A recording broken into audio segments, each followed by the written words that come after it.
Il est possible, d'après les Écritures même, d'édifier deux doctrines de la sanctification qui s'excluraient mutuellement. L'une, c'est que notre sanctification est en Jésus-Christ, complète et parfaite, et qu'après l'avoir reçu objectivement comme notre sainteté, nous devons simplement croire qu'il répond pour nous à toutes les demandes et à toutes les exigences de Dieu.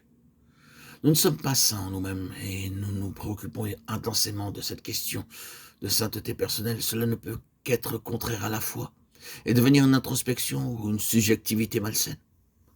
Il nous faut croire que sa croix a accompli quelque chose de réel aux yeux de Dieu, malgré notre propre état, et regarder à Jésus, ou avoir l'attitude de la foi. C'est le seul chemin de la délivrance du désespoir ou de l'inquiétude. Nous n'avons aucune hésitation à affirmer qu'une telle position est mélangée et vague. Elle emploie certaines vérités glorieuses pour voiler d'autres vérités également glorieuses. C'est une position qui oblige nécessairement ceux qui la soutiennent à rester toujours sur leur garde, de peur que leur défense ne soit renversée. Ils doivent veiller continuellement à ce que leur position demeure intacte et ne montre pas ce qui arrivera si quelqu'un tombe dans le péché et dans la honte qui en résulte, ou si l'on se trouve en présence d'une position plus désirable dans son enseignement ou dans ceux qui la professent. Ils savent ne pas pouvoir accepter une position alternative qui, pour eux, irait à l'extrême opposé, et ils doivent ainsi s'enfoncer dans ce qui ne les satisfait pas pleinement. L'autre doctrine est celle qui, par des formes variées de mots et de phraséologie et quelques nuances de détails, prétend que la sanctification est le déracinement, l'éradication, la purification, la destruction de tout péché, de sorte qu'une personne sanctifiée ne pêche pas et ne peut pas pécher. La nature de péché a été entièrement mise de côté. Pour ceux qui soutiennent cette conception de la sanctification dans le sens que nous venons de mentionner, il s'agit d'un acte, d'une expérience concluante, faite à un moment donné, de même que la nouvelle naissance, qu'il faut saisir de même par la foi. Il nous faut dire ici encore qu'il y a en cela un mélange et qu'une telle position a amené beaucoup de croyants dans la confusion et le désespoir. Nous disons que ces deux positions ont employé des passages des Écritures pour s'y appuyer. Et lorsque nous prenons les Écritures en pensant à ces deux positions, il semble qu'elles peuvent toutes les deux y trouver un tel appui. Les passages que nous avons cités de l'Épître de Jean semblent présenter une contradiction.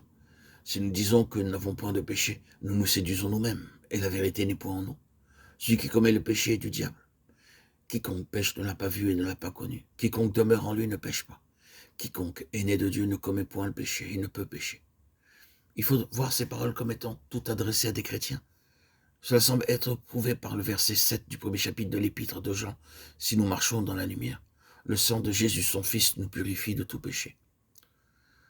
Nous avons ici le temps présent, actif. Voici donc quelle est la position. Un enfant de Dieu doit marcher dans la lumière, confesser ses péchés, reconnaître son état de péché. Et lorsqu'il le fait, le sang continue à le purifier. En même temps, celui qui commet le péché est du diable, et quiconque pêche ne l'a pas vu et ne l'a pas connu. Et cependant encore, en même temps, quiconque est né de Dieu ne commet point de péché.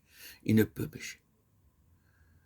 La manière habituelle de triompher de ce dilemme apparent, c'est de corriger la traduction. Et cela est certainement une aide. Mais cela ne saurait nous donner le sens réel. Cherchons donc la lumière dont nous avons besoin en essayant de retraduire ces passages plus exactement et plus littéralement. Le lecteur français comprendra qu'un même mot français est employé quelquefois pour traduire la pensée de plusieurs mots grecs, et certains mots grecs ont un sens plus profond que le mot français qui les rend. 1 Jean 2, 29, quiconque pratique la justice est né de lui. 1 Jean 3, 4, quiconque pratique le péché, en grec poneria, rempli de peine et d'efforts pour faire le mal, a des mauvaises intentions. Matthieu 12, 39, Luc 11, 29, pratique aussi l'iniquité. 1 Jean 3, 6, quiconque demeure en lui ne s'écarte pas du droit chemin. En grec, ne pêche pas.